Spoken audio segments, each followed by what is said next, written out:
They say the river never forgets. And in Savannah, where the Spanish moss hangs like lace and the breeze smells of salt and jasmine, that river remembers everything. Moon River, they call it. Not just a name, it's a lullaby, or a whispered warning. A place where the living dare not look too long because someone may be looking back.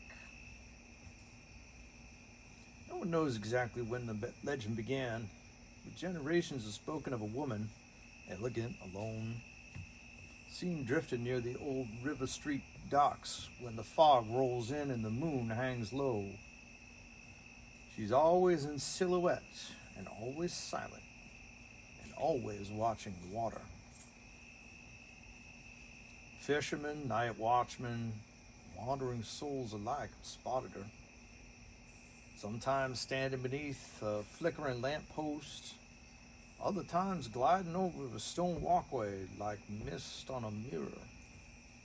But by the time anyone gets close, she vanishes and the fog thickens where she was. Some say she was a bride waiting for her husband's return from the sea, a naval officer lost in a storm whose body was never found. Others claim she was a chanteuse, a jazz singer who walked into the river one midnight after her final performance, her voice swallowed by grief and the tide. But the most whispered tale, that's the story of Eleanor Finch. Eleanor was a quiet girl from a prominent family, raised in a fine home near Oglethorpe Square with ivy on the glass and piano lessons on Tuesdays.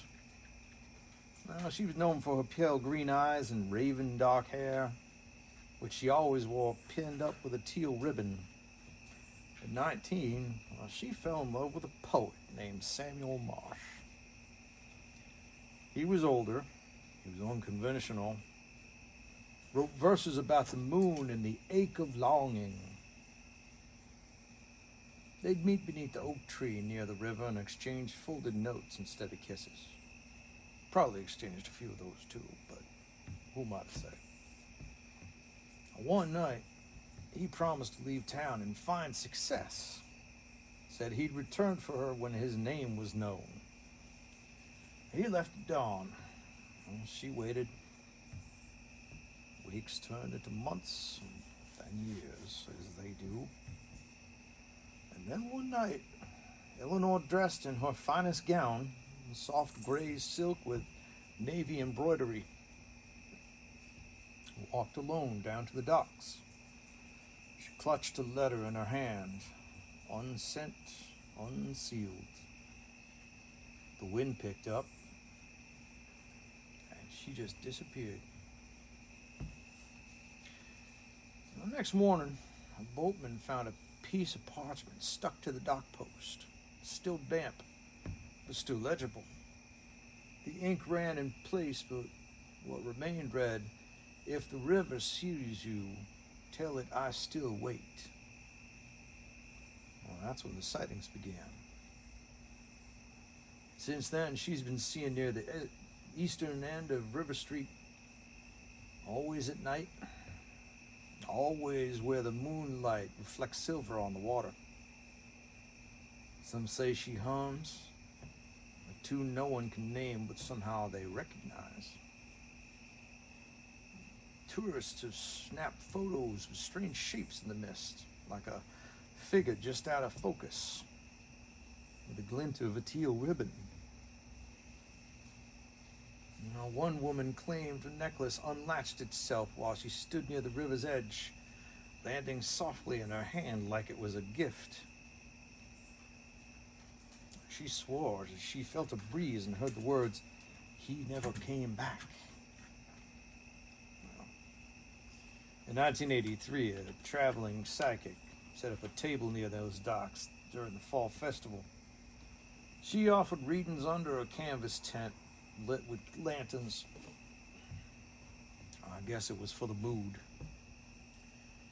Well, that night, she gave a reading to a woman with teal eyes who never spoke a word.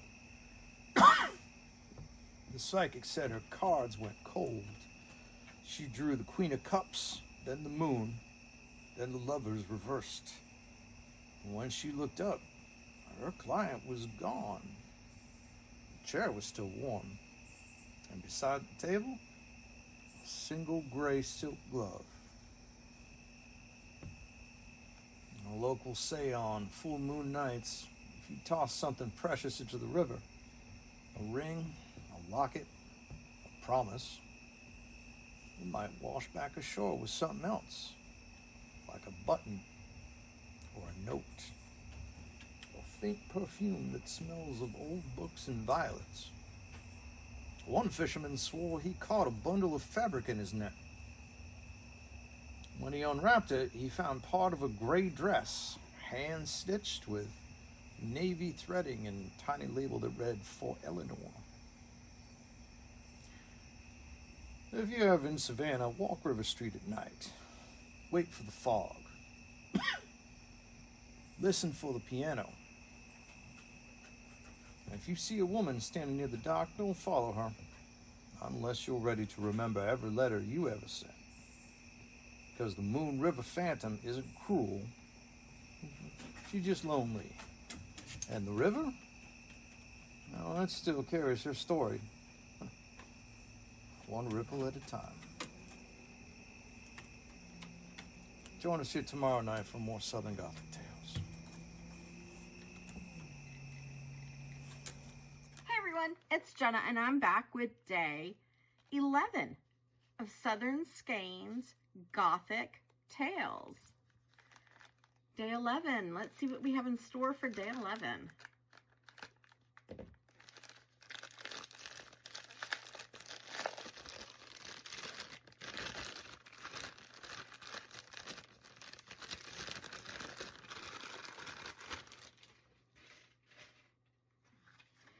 Day 11, The Ghost of Moon River Brewing. Built over a former hotel in Savannah, this tap room is famous for poltergeist activity. Bartenders report glasses flying off shelves and icy hands brushing their necks, even when the room is empty. Ooh. Day 11. What do you think? Poltergeist activity, glasses flying, dark, creepy room. That's what I was envisioning with this one. Love it. I hope everyone is enjoying their Gothic tales.